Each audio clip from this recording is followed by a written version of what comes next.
Hey, I'm Spencer. And I'm Britton. Since 2011, Buckethead has released 296 albums in his Pikes series, and we're going to listen to them 3 at a time. This is Getting Head. Bucketcast.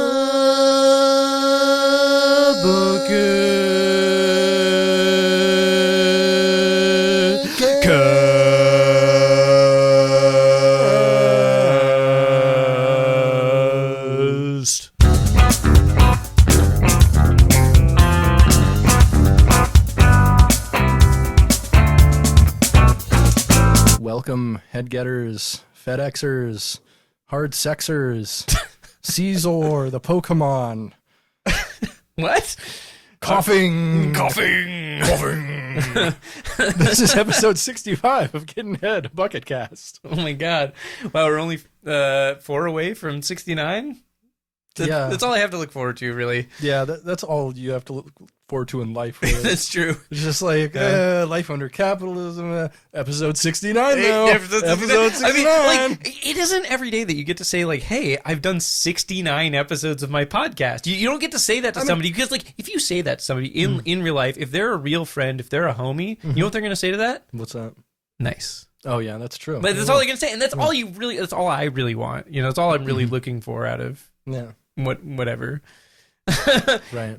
Brit, Spenser, you know what? What's that? This is the last episode that we are going to record in 2021.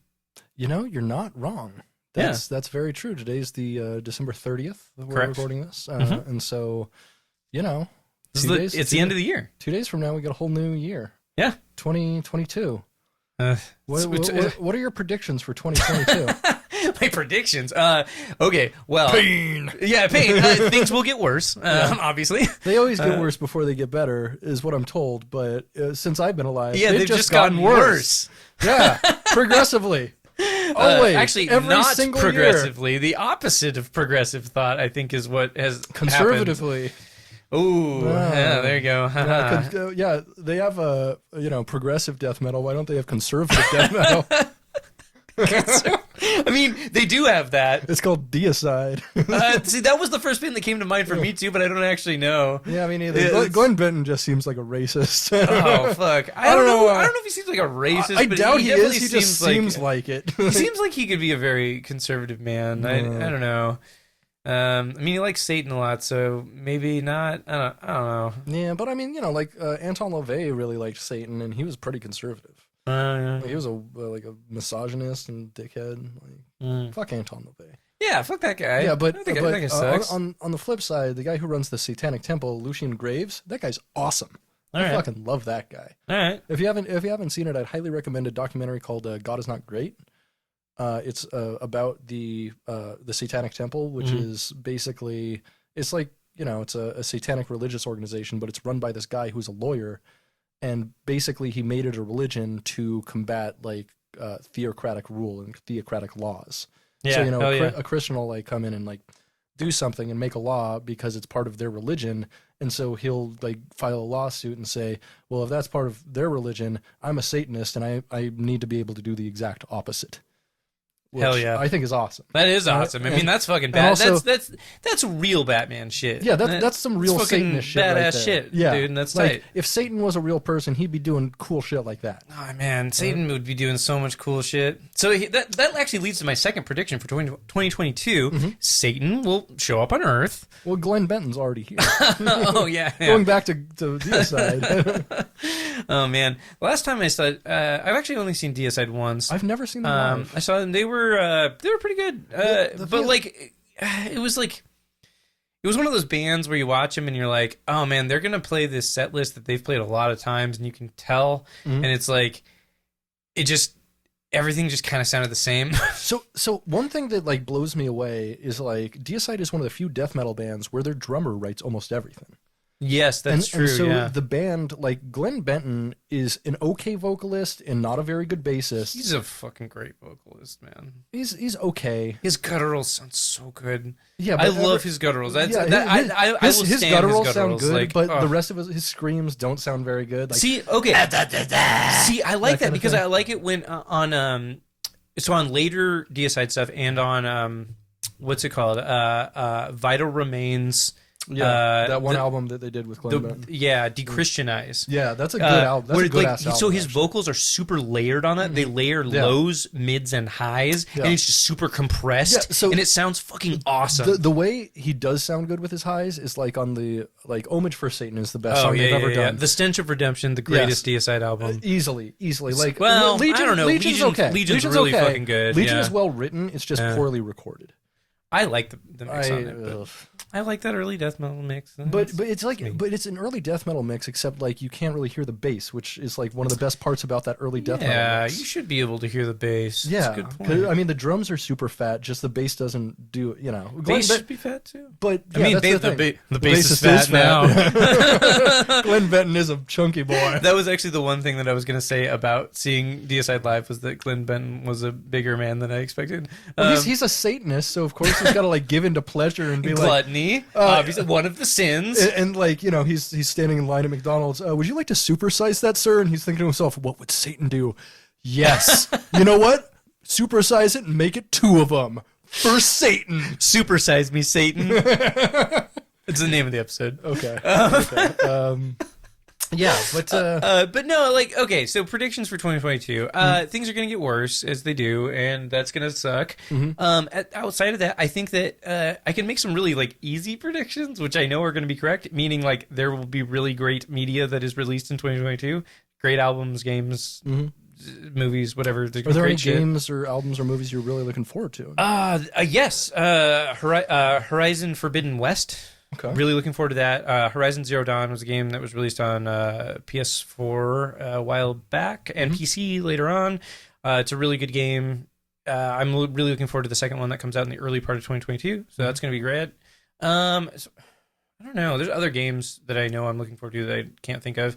But there's a few albums that I'm looking forward to that I can't think of off the top of my head. That's fair. There's going to be loads of good stuff. Oh, yeah. I'm sure. What about you? Anything you're looking forward to? Speaking of loads of good stuff, I'm hoping this year is the year that Metallica releases their third Load album, Reload. Yeah. My predictions, let's see. The Democrats are going to absolutely lose the midterm. And our political climate will become much more contentious and awful. Doesn't that always happen every time a Democratic president gets released? Or released? Gets elected. Next Democratic president just dropped, Oh, you heard that shit, dog? But, like, doesn't that always happen? Like, it happens oftentimes. Like, the public elects Republicans. They're horrible. And then they're like, oh, we need something different than that. So they elect the Democratic turd. And realize they're almost as bad as the Republicans. They're almost as bad, and they're like, fuck this, we're going to elect Republicans instead. No, that's not what happens. What happens is instead of saying we're going to elect Republicans instead, all of the leftists just stay home during the midterms because they're like, well, Joe Biden was a fucking wash, and so we're not going to go out and vote. And so it's literally what's happening is the Democrats are ignoring their most radical base.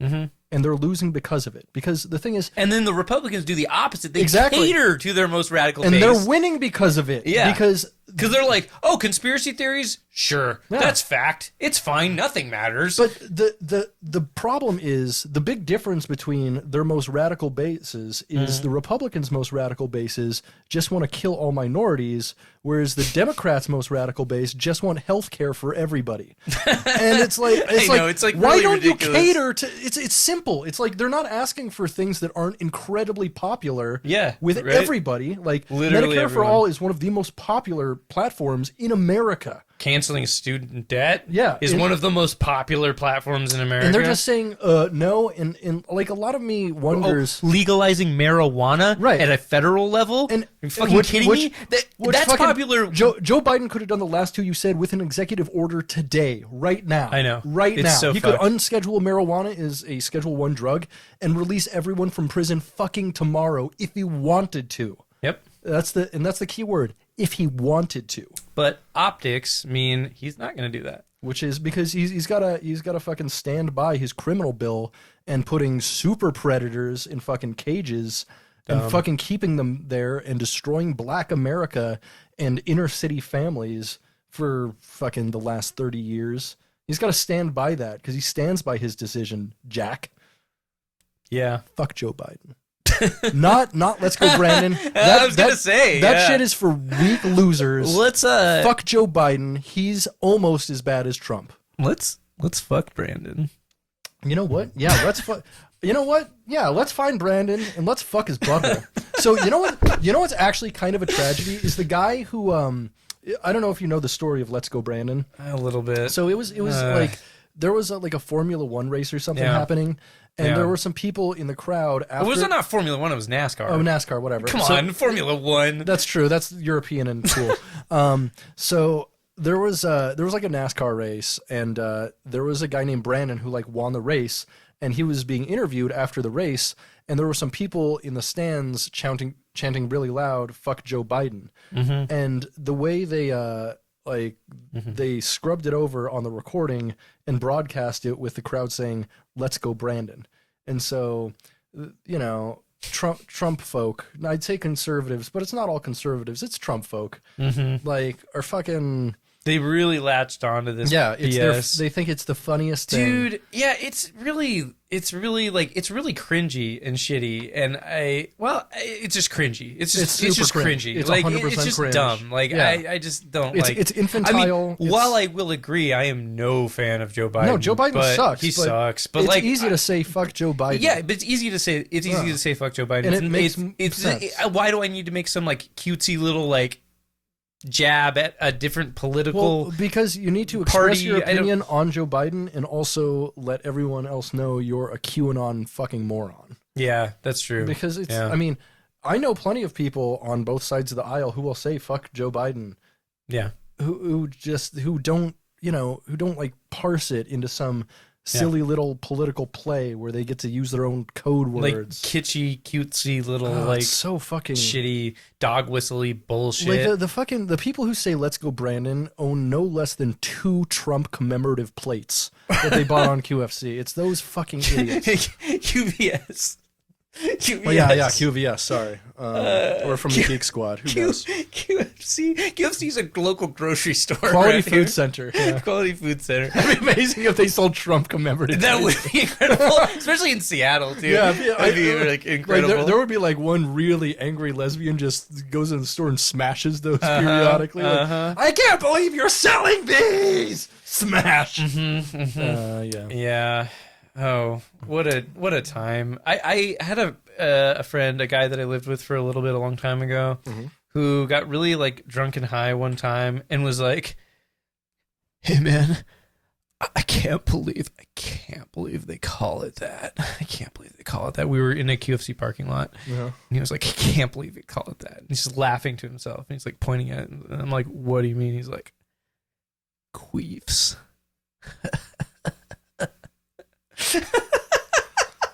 It was the worst. I mean, not all stoners can be literate, I guess. Yeah, I was like, man, what are we doing? Yeah, is this a Harold and Kumar film? What is going on? Yeah. Yeah. So in commemorance, in respect to this being the last podcast that we're recording this year, figure we do some wrap ups. We already did a very long discussion about our album of the year. Which should be up for streaming. So listen to that if you want to hear what we think about our albums of the year, favorite albums of the year. Yeah. But yeah, let's talk about some other stuff that's less specific and less like researchy. Right? Sure. Yeah, dude. I don't know. What was the most uncomfortable conversation you had with someone this year? The most uncomfortable conversation. That's an interesting one. Yeah, that's a really dark question. Yeah. If nothing jumps to mind, we've got other questions.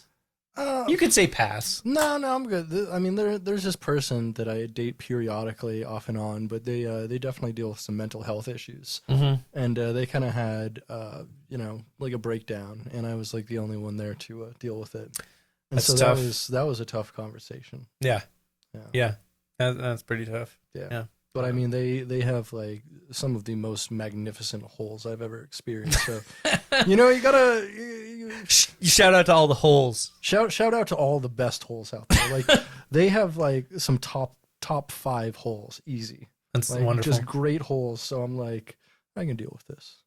That's If great. it means access to the holes, I'm there for you.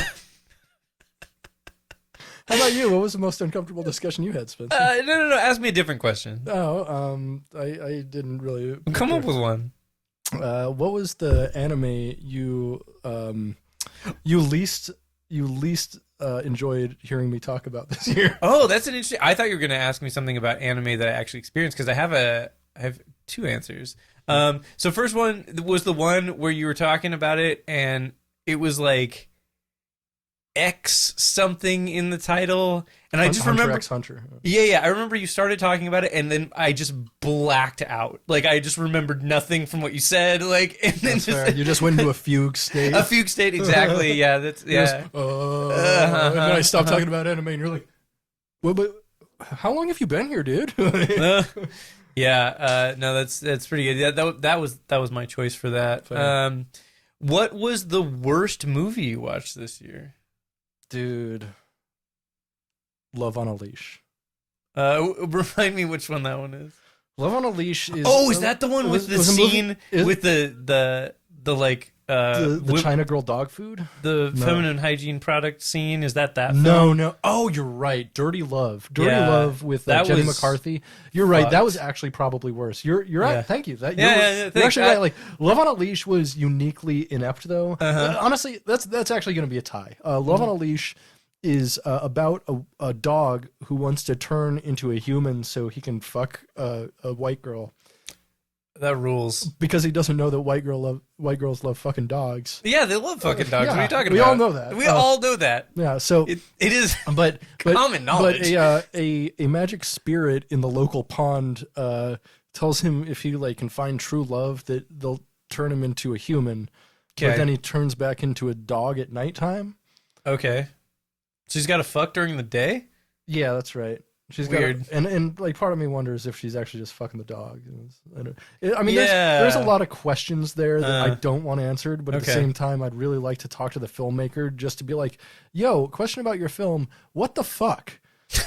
Because that's the burning question I have. I have that same burning question for another filmmaker that speaking we of which, we watched together, and that is the worst movie I watched this year, which is Loquisha. Oh my god, Loquisha My god! I actually I- think we talked about it a bit on the podcast. we might have. It's because basically we talked about it for like a couple weeks afterward. it is intensely uncomfortable. Yeah. And Yeah. just like I have very rarely felt so uneasy when watching a film just because of the film's subject matter. Yeah. I don't like it, and it actually makes me queasier than the subject matter of a Serbian film or Yeah. Last House on the Left or 100%. something that's meant to shock you. This film is just shocking because it's a man who somehow exists in our world, Yes. but doesn't understand it at So, all. a quick refresher.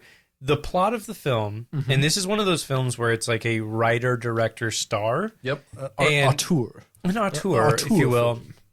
This film is about a white man who basically pretends to be a black woman on the radio Yeah. and becomes very successful. But then the person who's playing him, because in public he has another woman, a black woman, play his personality. And she gets a little bit of an ego and decides she needs to take over the show. And then she does, and then everybody stops liking the show, and then so they bring him back to be the white guy, secret white guy, Right.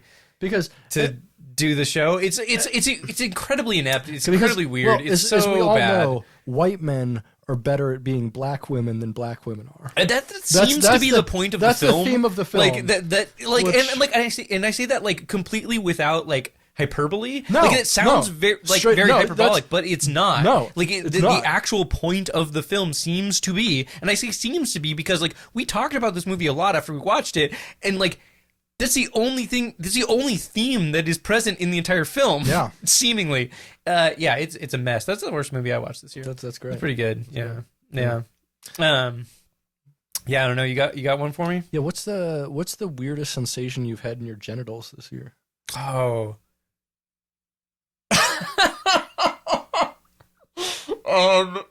Okay. I didn't want to share this story, but I guess I will. Too bad. This is professional podcasting, Spencer. So earlier in the year, I'm not going to give a date and time to this. That's I'm not fine. gonna, We don't need a but, like, timestamp. I just asked you a simple question. I was like shaving down there and, you know, just manicuring things. Yeah. And I like shaved a little bit into the hair that's like the not as present hair that's just like on my legs and stuff. And I like kind of shaved into that, and then I was like, huh.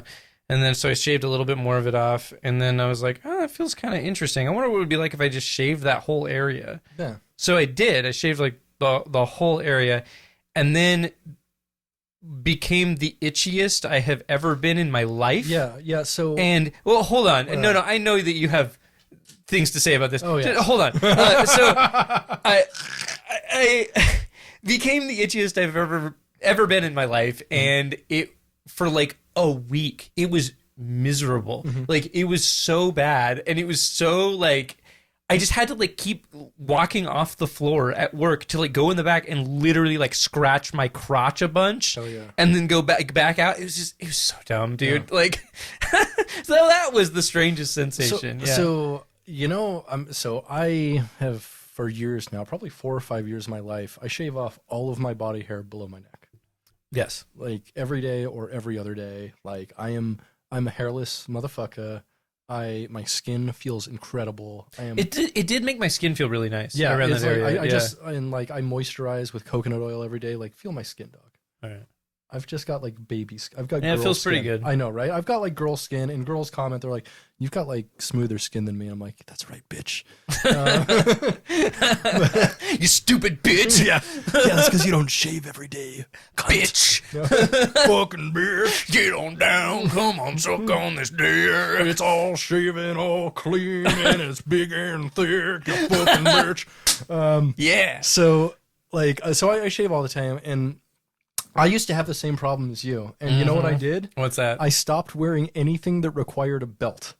I stopped wearing like jeans, and now it's perfect. It's just when you shave all the time and you have something that's like pressing up against your skin and actually constricting it, you're going to get like, you know, irritation no matter what. And so I just wear things with elastic waistbands now, or no waistband at all. Like right now I'm wearing a flight suit.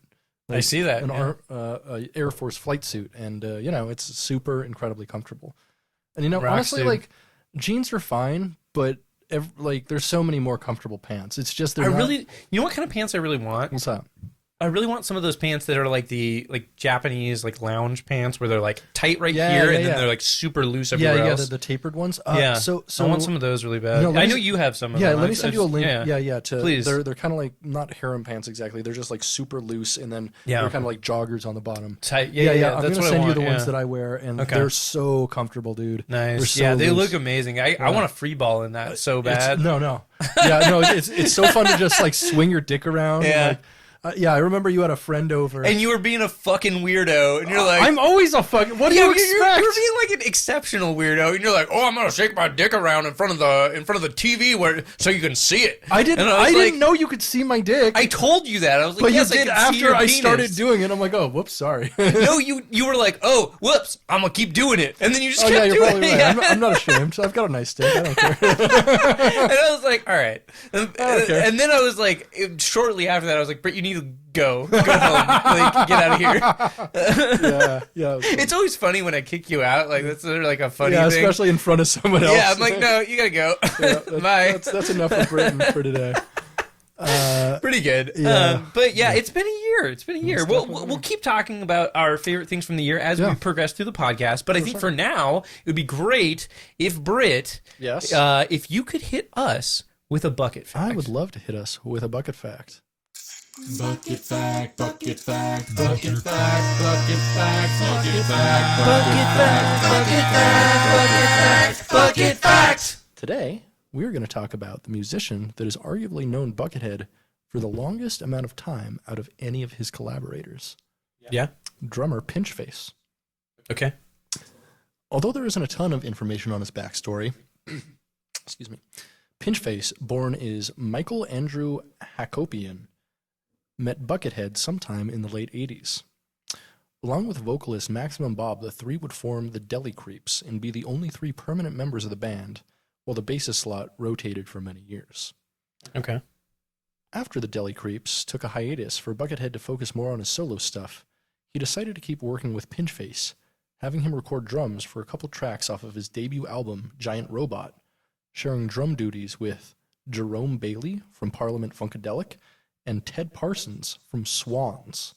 What? I want to repeat that for you. The drummer from Swans played on a Buckethead album. That's really interesting. That's I didn't super know that. interesting, right? Yeah, I didn't know that until today either. Yeah. But Too bad the dude from Swans is like so canceled. yeah, Michael Gere is a dick. Yeah, it turns out he's a bad dude. That sucks. Yeah, That celebrity lifestyle really got to him. Celebrity Lifestyle is a Swan song. Yeah. Okay. Sorry, moving on. Please. Buckethead would continue working with Pinchface on multiple projects outside of his solo material, making him the drummer for Cobra Strike album 13th Scroll, all of the Cornbugs albums, a project he did with Bill Laswell called Gorgon. That fucking sounds like it rules. Right, and all of the tracks from his solo album Population Override. Okay. The most recent time the two have recorded together was the Deli Creeps' debut full-length album, Dawn of the Deli Creeps, released in late 2005. After that, he teamed up with Buckethead and Delray Brewer, better known as Dan Monty, to tour as the Giant Robot Band, which they would do for about the next 4 or 5 years off and on. Mm-hmm. After that, the two have not really worked since. Pinchface is now a real estate agent working in California, and he will not return our messages. Bucket Facts. Oh my god, we listened to 3 Pikes this week. We definitely again. listened to we did three it more again Pikes this week. Pikes 193, 194, and 195. 14 Days Till Halloween. Voice from the Dead Forest. Released on October 18th, 2015. 13 Days Till Halloween. Maple Syrup. Released on October 19th, 2015. 12 Days Till Halloween. Face Sling Shot. Released on October 20th, 2015. Let's start with Pike 193.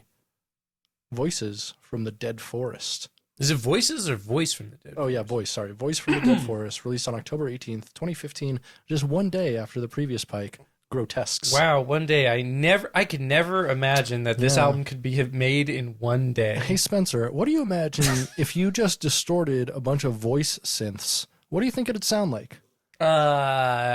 Noise. Yeah, I think personally it'd sound exactly like 14 Days Till Halloween, Voice from the Dead Forest. Okay. This is possibly the least musical album Buckethead has ever made. You might be right. It's very atonal.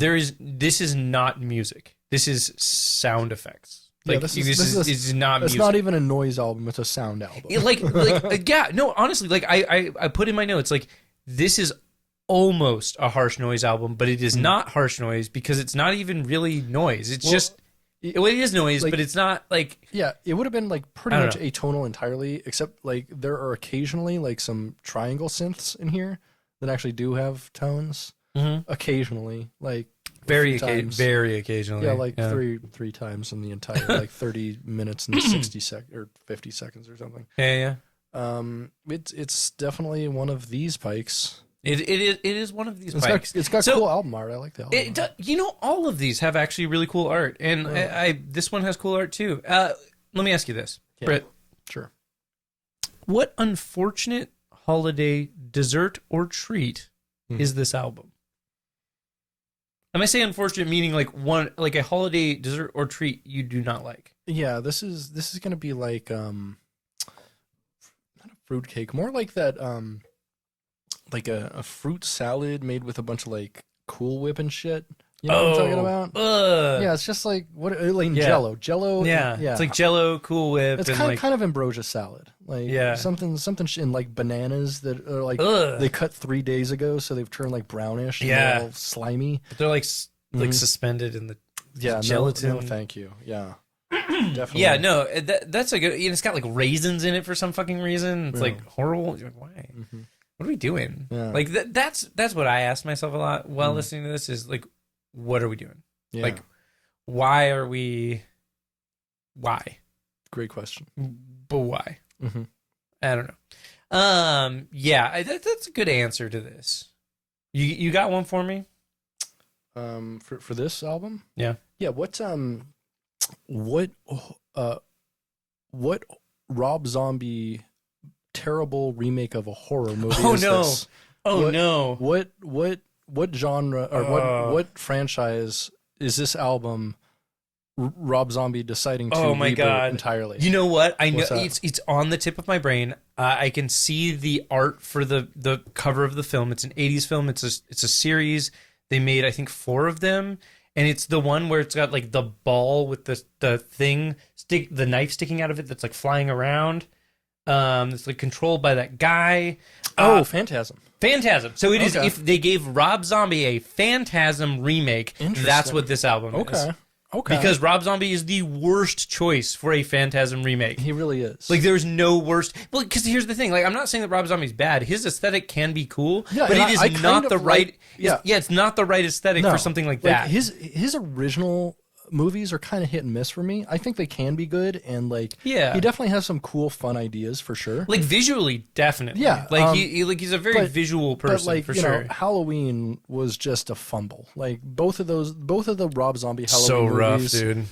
are just not good. I like that John Carpenter thinks Rob Zombie's a fucking idiot, though. I really like that. I really like that. I think that's super funny. If you've seen the interview with him where he's like pissed off that that Rob Zombie said that he like didn't approve of him doing Halloween, and he's like, "The fuck are you talking about?" I said, "By all means, go do it. You have my blessing." Yeah. Like I literally said that to him, and then he's out here saying that I didn't say that. Like, what the fuck? The fuck is happening? Yeah, because I've seen another interview with him, and he has like my favorite philosophy ever.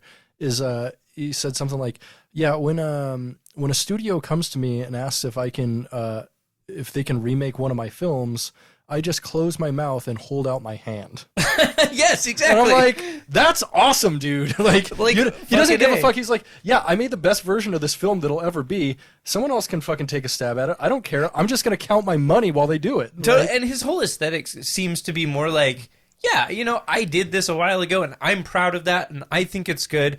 And if somebody wants to also take a crack at that, like, cool, it doesn't change the fact that I already did this, so I don't care. Yeah. Which is, like, the right perspective to have, I think, on shit like that, especially considering how, like, iconic a lot of his work is. Yeah. Because it's, like, it's not going to, like, lose him any fans if they remake one of his movies.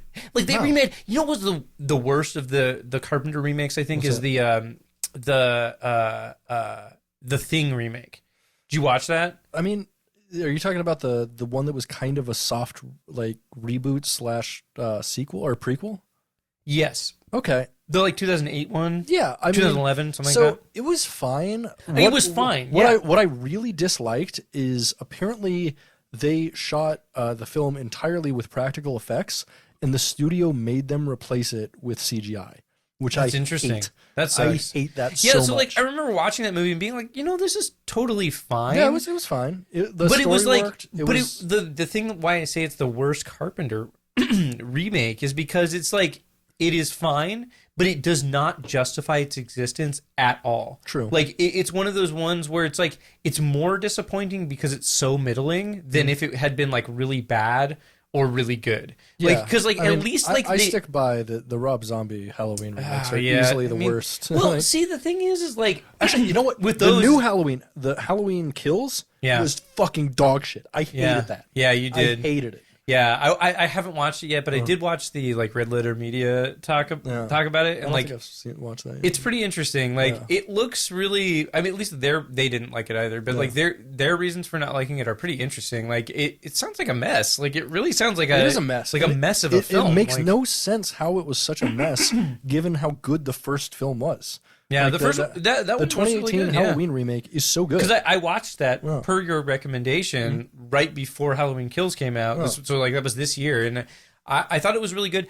The Okay, we don't need. We're getting way off Yeah. topic here, but like the one I'm gonna say one thing about it, and that is that I think it got a little too deep in its own lore for me. Like, as a person who has seen some of the Halloween films, but not all of them, like I think it could have been more straightforward and less lore focused. It could have. At the same time, it was like setting up, but it was still fun. It was setting up a good universe, and like it was providing enough backstory, but not too much. You know what it felt like to me? It felt like they were trying to get out of the way all of the backstory stuff to like appease old fans. It felt like fan service, Yeah, which, it was. But it was weird because it was like, I don't care about any of that stuff, so it was like weird watching it. I'd say more than fan service, it definitely felt like a Halloween film that was written by huge fans of the original Halloween. Oh, definitely. Like, whereas Rob Zombie's felt more like someone writing like, oh, how can like I fix the mistakes of the first Halloween film? Yeah. Which ended up just being the biggest mistakes of his film. I don't think that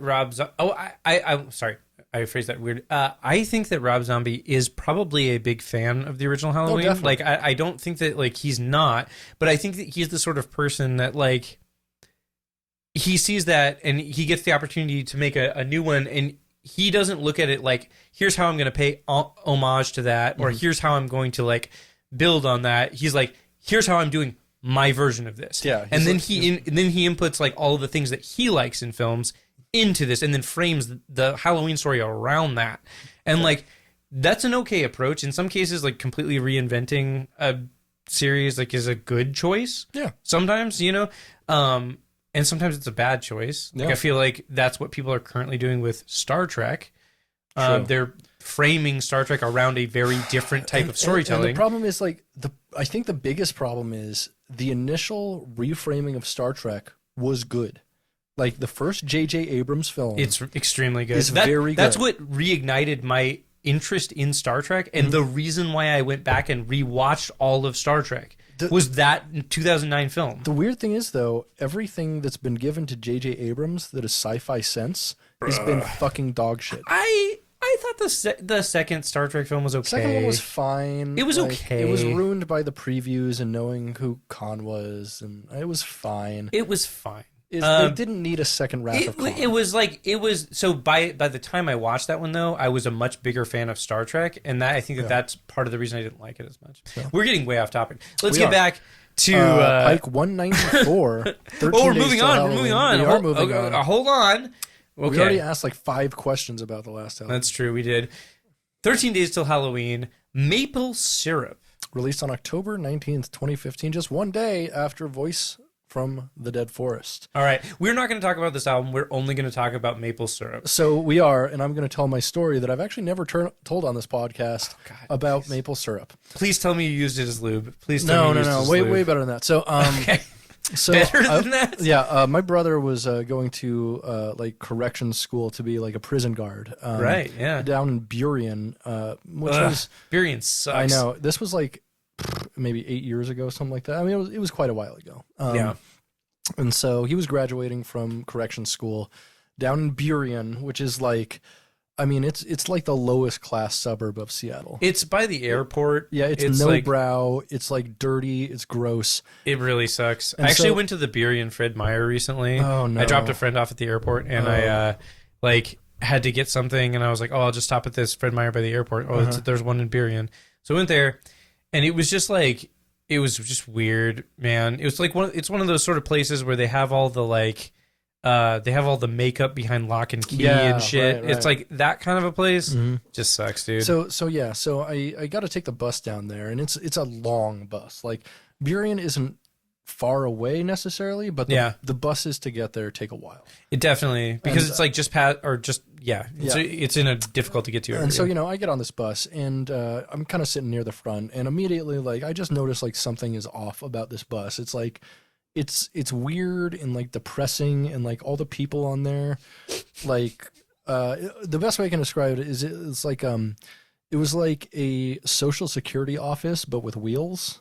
It was just all of the people that do exist in society, but you never see them anywhere else. They were just there, and I'm like, what the fuck is up with this? So, I'm riding the bus, sitting near the front, and I have my headphones in, but like my music stops, and suddenly I see that there's this like.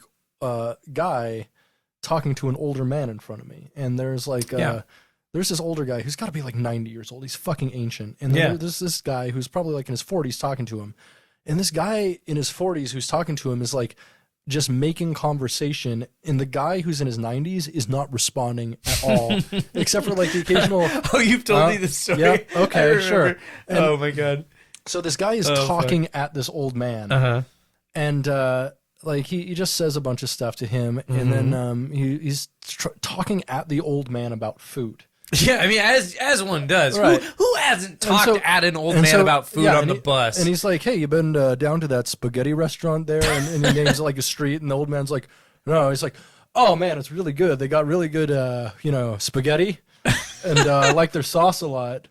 Really good pasta." And I'm like, "That's great, whatever." And so and then there's like silence between them for like a full minute. And then the guy just blurts out of nowhere, "Hey, you like pancakes?" And the old man just doesn't say anything. And this weird guy is like, "Man, I love pancakes, man, I make pancakes all the time, They're tasty, easy to make, maple syrup." and that's like, and then there's silence for like 5 more minutes, and then like the old man goes to get off the bus. And the weird guy was like, "Hey, nice talking to you. It was an honor." And I'm like, who says that? Was this guy some famous motherfucker? Is he is he wearing a Purple Heart or something? Why is it an honor to talk at an old man about pancakes on the bus? You know what, Britt? What? That sounds like words from a person who has never had the honor and privilege of talking about pancakes and maple syrup to an old man on the bus. You know what? They're real easy to make, taste great, maple syrup. So, anyway. So this album, really easy to make, tastes great, maple syrup. Spooky, detuned, clean guitar with a ton of reverb and delay, and a full half hour of just that, baby. Exactly. Hey, what's the worst thing you've ever put maple syrup on? That's a great question. Yeah. You know what? I feel like I always know exactly where maple syrup goes. Like, probably just like cold pancakes. Like, cold pancakes suck. Yeah, but like, what about when you were a kid? Because I know when I was a kid, I would like mix stuff together just to see what it tasted like. Like, I definitely put like maple syrup into Kool-Aid fruit punch. I definitely did that, and it definitely was not great. Interesting. I mean, it wasn't like the worst, right? But it would it tasted weird. Interesting. Yeah. I mean, like, I like maple syrup in a lot of things. It adds this like bold sweetness that most things don't have. Let me tell you about a magical thing that I had once. Not once. I guess I had it multiple times. What you could do is you could whip together butter, maple syrup, cayenne pepper, whip that together with a little bit of lemon juice. That sounds good. And then you put that on corn on the cob. Oh, yeah. Yeah, that sounds way good. Right? So, fucking really good. So one thing that I make that's absolutely wonderful, and you can actually make a vegan version of this, is you get like a chicken patty, 2 waffles, and then you mix some maple syrup with some whipped cream cheese and use that as like your sauce. Oh, yeah. It's basically it's a fucking chicken and waffle sandwich. It's so fucking good, dude. So fucking good. I might actually make a thing like that. Yeah. I might do it. I have a waffle maker. Oh, yeah. I can fucking do it. Oh, with real waffle. I always just use Eggos. That'd be great with a real ass waffle. Bruh. I mean, so Eggos do have their place in time. Like, 100%. Like, I remember one time I was at your house, and we were really fucking stoned. I mean, that's most of the time I'm at your house. But, like, when I was at your house, really fucking stoned, and you were like, "My motherfucker, do you want a waffle and ice cream sandwich?" And I was like, "What's a waffle and ice cream sandwich?" And you were like, "Oh, my motherfucker." Yeah. "Oh, my motherfucker." And then you just, like, got up and made them. You didn't tell me or anything. You just, like, got up and you were like, "Wait here." Yeah. And then, like... If you're asking me what is that, I'm like, well, you need to try this, obviously. And so, basically, you just put Egos in the toaster and then just put a bunch of ice cream between it, and you're like, here you go. That's it. And I think the ice cream you gave me was like, it was really good. It was like a Marionberry ice cream or that something. Sounds great. Yeah. In between two Eggos, and it was incredible. Yeah, that's what I'm saying. It was incredible. Put a little bit of powdered sugar on top of that motherfucker. Oh my god! Yeah, that's all there you need. go. That's actually like hell yeah. So good. Like you could start a food truck doing that I'm shit sure you and could. make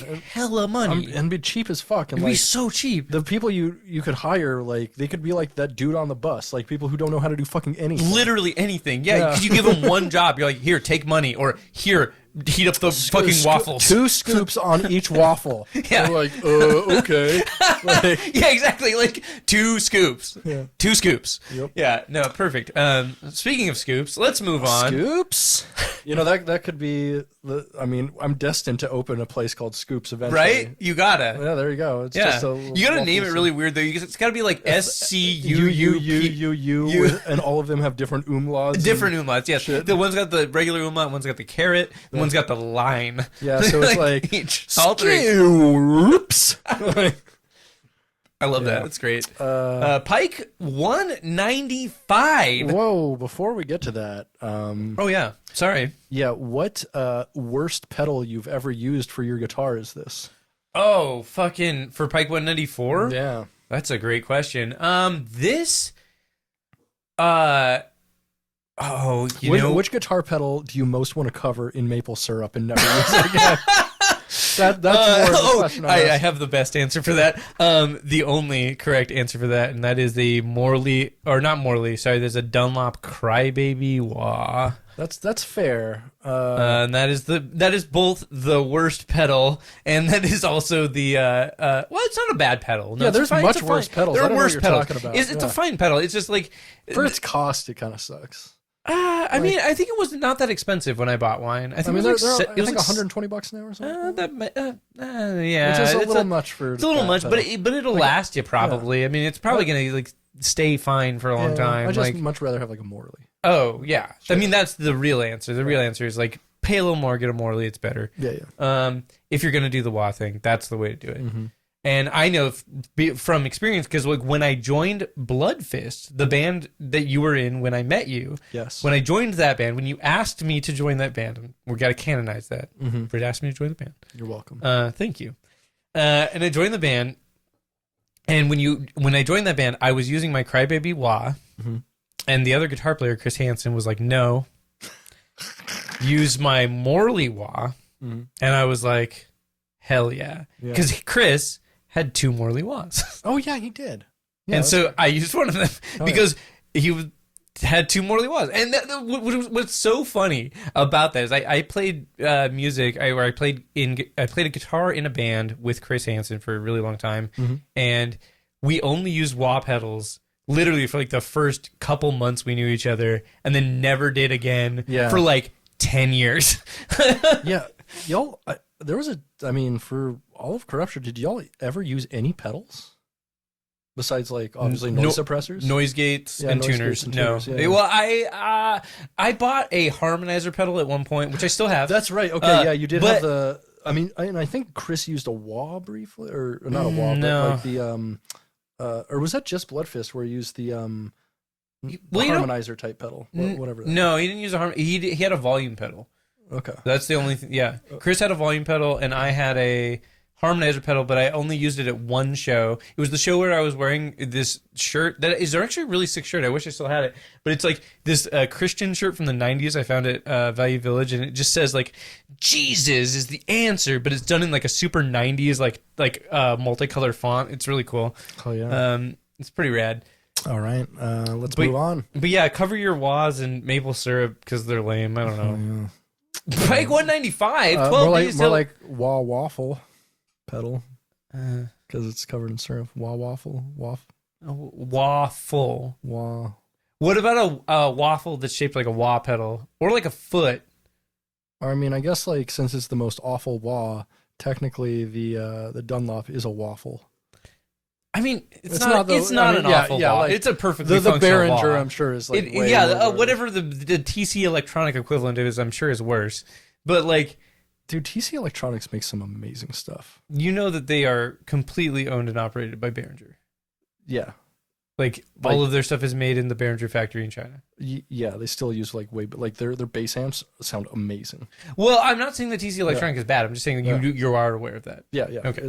I mean, like some of their they did that pedal. Like every other company is owned by either Gibson. CBS. CBS. Yeah, CBS owns like every other fucking. I know it's fucked company. up. It's fucked up. Like but, seriously, every other music company. It's so fucked up. Like I hate it. Yeah, they own a bunch of them. It's really shitty too. Because it's they're all owned under Gibson, but Gibson's owned by CBS. So like Gibson is not owned by CBS. Or was it Fender? Fender. Yeah, Fender. Yeah. But but like they own like Jackson and Charvel. I want to say not Sadowski. What's that? SWR. I believe they own now. And do they own G&L? Or is G&L still independent? G&L was the company that Leo Fender created. Yeah, after no, Fender. G&L's still independent. I want to say they own. Oh God, what's the other? Doesn't matter. Yeah, they own so many fucking music companies, dude. It's Totally. Pike 195, 12 Days Till Halloween, Face Sling Shot. Gillian Kruger, that's the one I was thinking of. GK. The Gillian Kruger bass amp that I used when I was playing in Nostalgia. Some of them sound really good. Is one of the most amazing bass amps I've ever used. Some of them sound really good. That one that I used sound fucking incredible. They give such a specific tone though. Like it's very punchy. I like that. It's extremely punchy. It's perfect if you want to play post metal or just some kind of extreme metal or post rock. It's best if you're playing bass with a pick. Yeah. Oh yeah. Well, if you're playing bass with a pick and you want to play some kind of extreme music or post punk, it's really good for that. Yeah. But for other things, I don't know. There's probably better options. Yeah, get an Ampeg or something instead.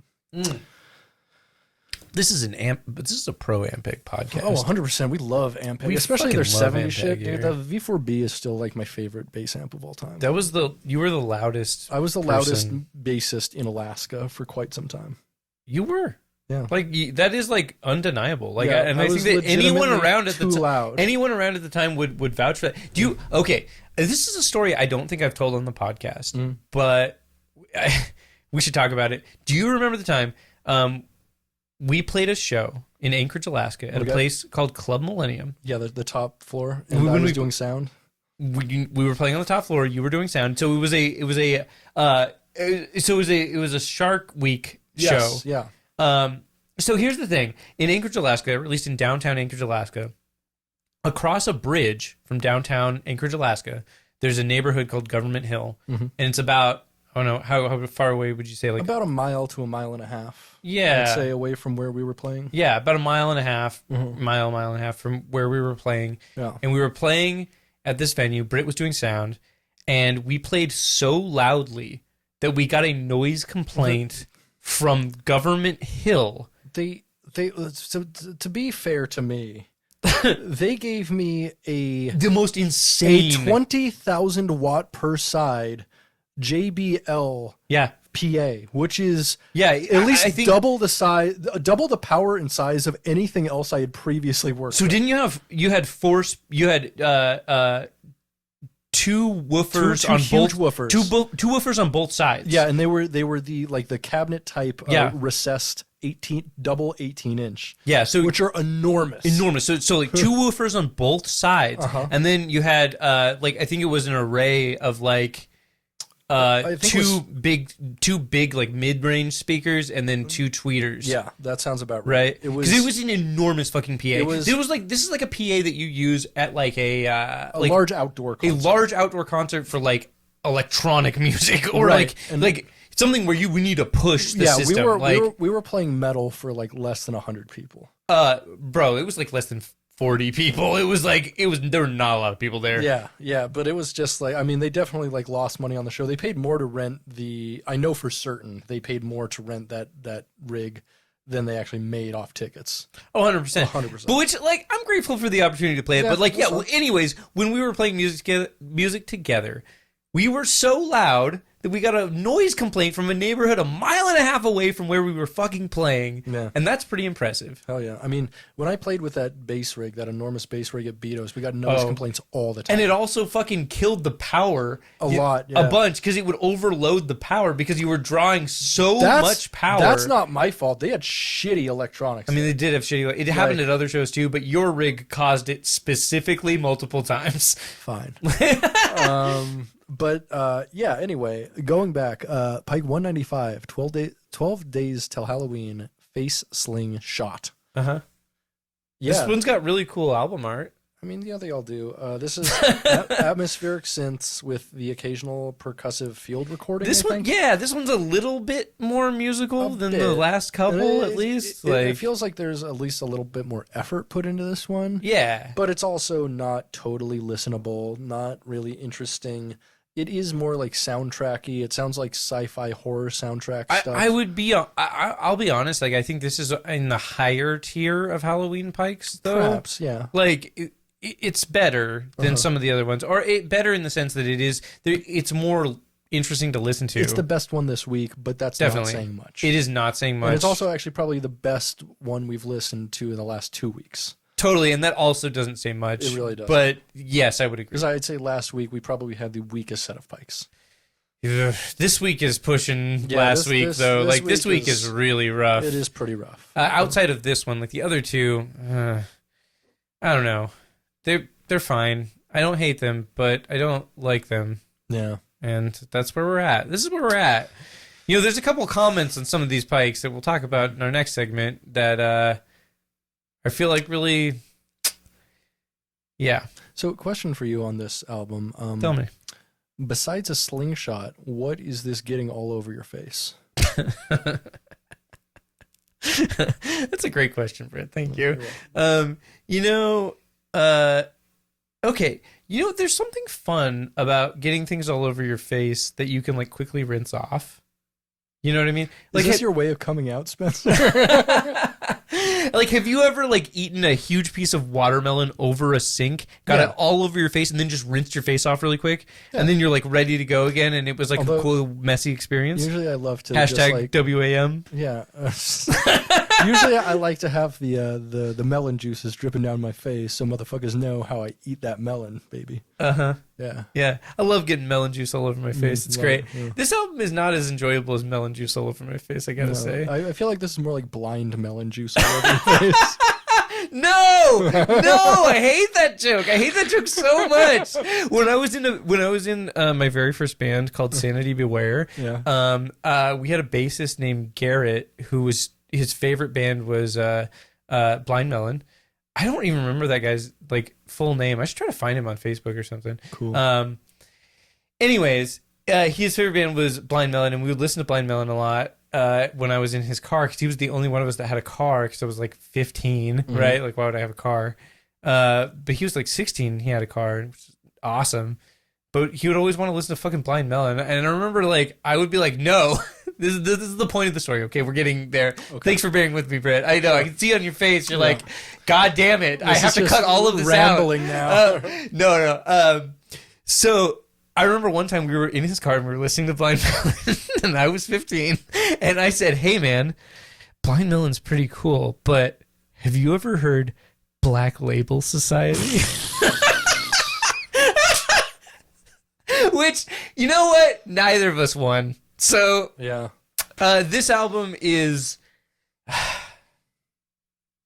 it's peanut butter on my face. Yeah, that's fair. Fuck this. Like, peanut butter is difficult to clean off my face. It's like chunky peanut butter on your face. And it's a pain. Yeah. And, like, there's still gonna be some of it in my mustache later in the afternoon. And somebody's gonna notice. And it's gonna be weird. Yeah. This album is a thing. This one's a real peanut bearder. It's a real peanut bearder. Peanut bearder. Yeah. Yeah. All right. Yeah. So cool. We fucking listened to 3 Pikes. That was a whole thing. We did. That was the 3 Pikes this week. Britt. Yeah. Would you be willing to go on a journey with me? Always. Where to? The Bucket Void. Statements from the Bucket Void. Bucket Void. Oh my God.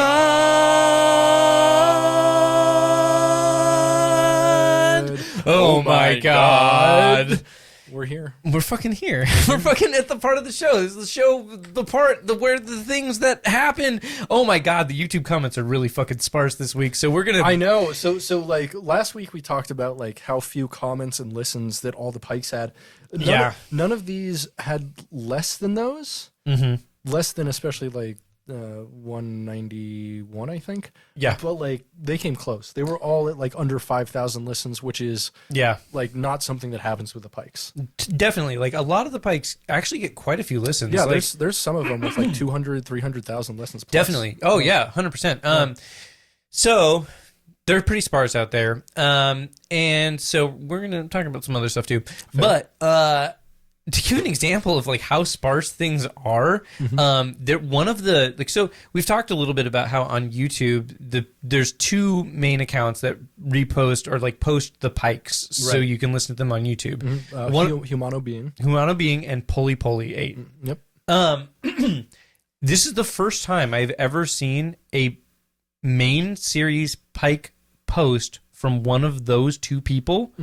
That had 0 comments on it. Really? And for Pike 194, I think, I can't remember which one it was. It was either Pulley or Humano Being, but one of those people who posted it, it had 0 comments.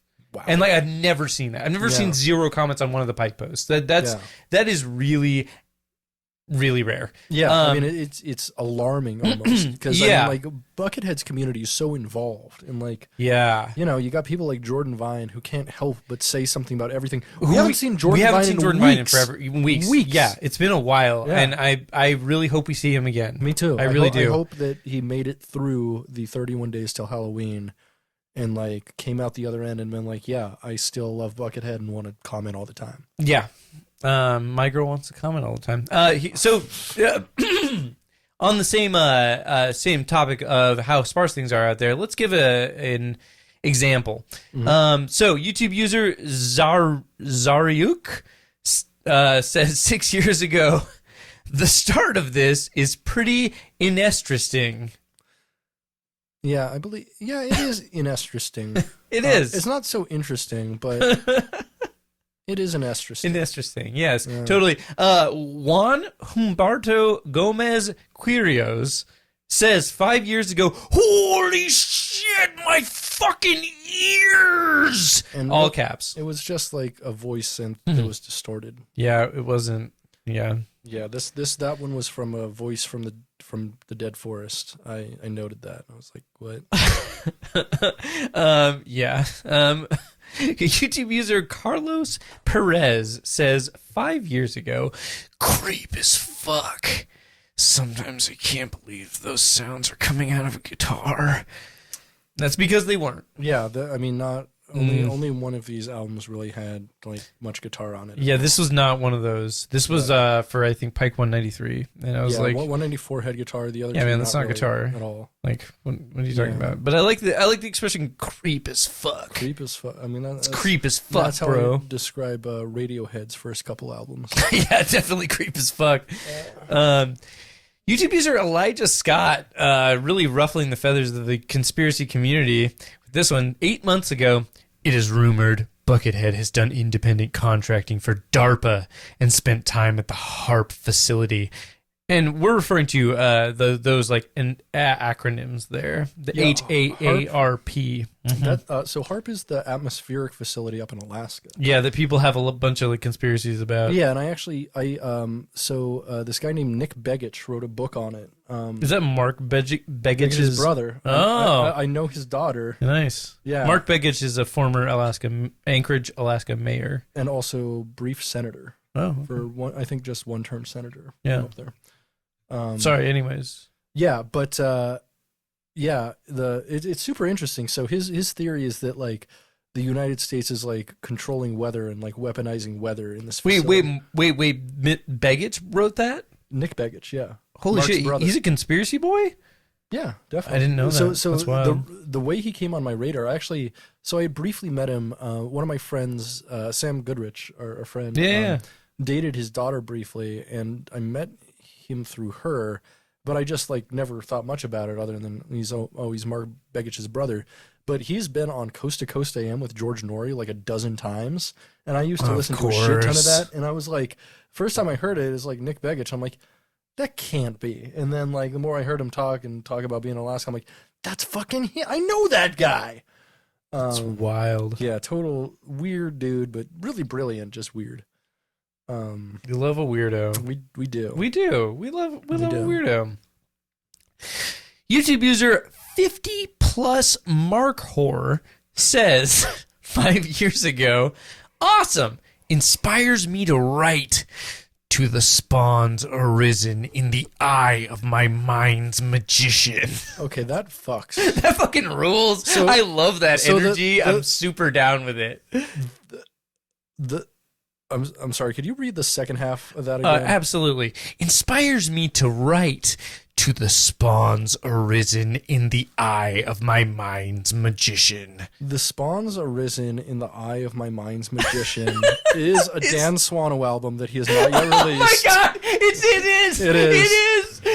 is! That's... Oh my god. Yeah. Oh my god.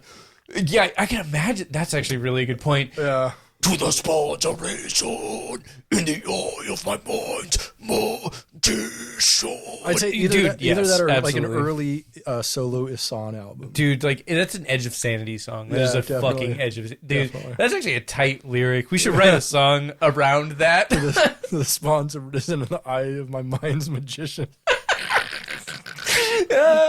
So I mean, I love that even in this sparse state, we can still find joy.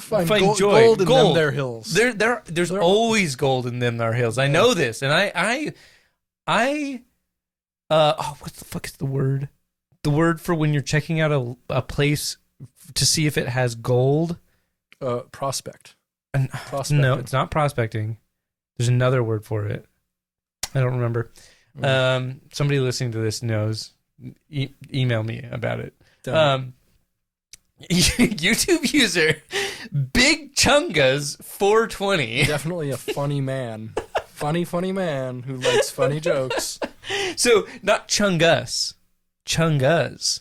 Oh. CHUNGAS. Okay. So what I am taking from this is Big Chungas. Them sound like titties to me. Tig old biddies. So big titty 420, basically. Yeah. Pretty tight, gotta say. I mean, what's wrong with that? Nothing wrong with that. We like weed and big titties. Both are fun things. Yeah. Their comment, not very interesting, but relevant in the sense that it came 4 days ago.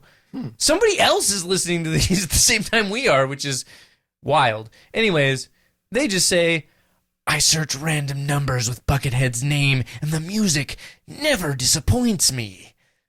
Interesting. Which is interesting because, like, I don't know, that seems like it would disappoint me sometimes. Yeah. But not all the time. Why don't you just listen to albums that people, like, recommend? But that would be, like, fun to do, like, a Buckethead random number generator. That would be interesting. Yeah. Just like... Maybe that's what we'll have to do once we run out of Pikes to listen to. Maybe we shouldn't. Yeah. Maybe we shouldn't. Okay, so in the search for content this week... We're going to go back to an old well of joy, and that is... Jesus Christ. Back to the shit bucket.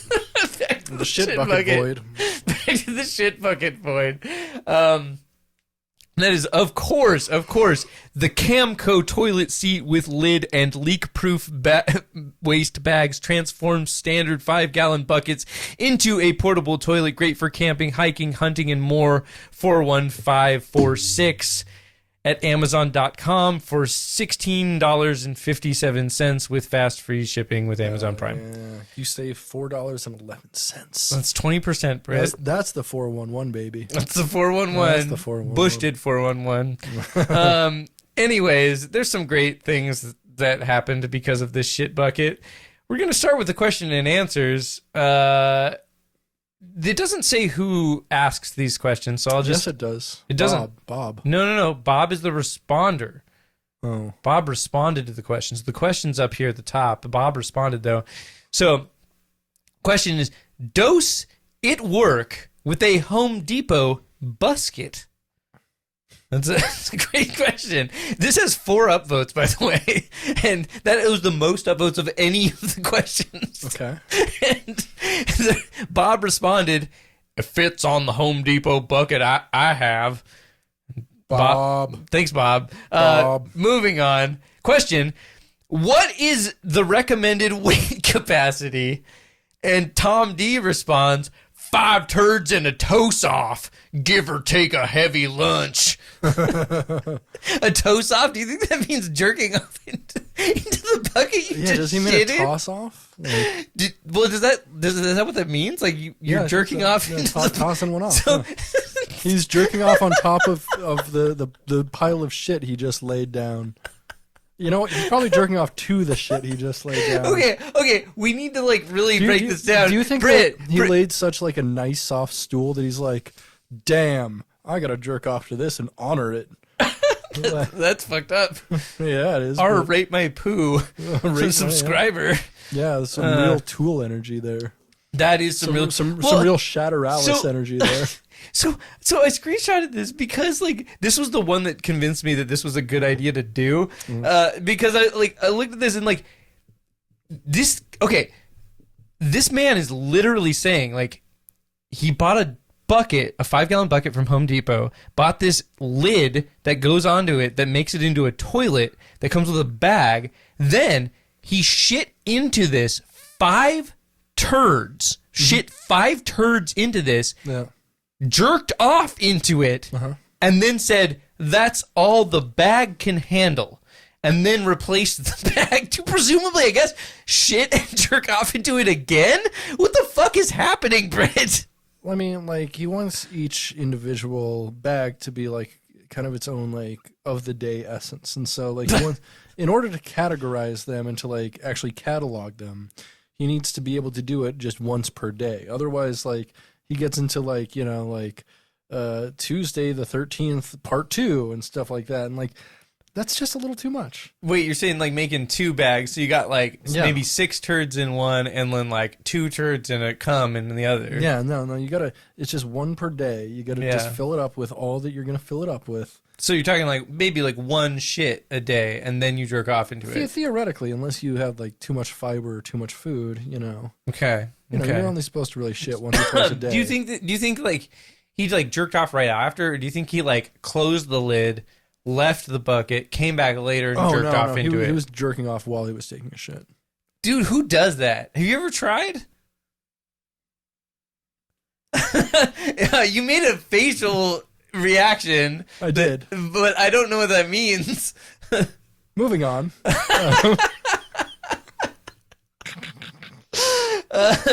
Into the reviews now. Shannon C says, horrible bags, 1 star. Horrible bags in product. Went to empty this and it burst all over my daughter. What? Okay, I need...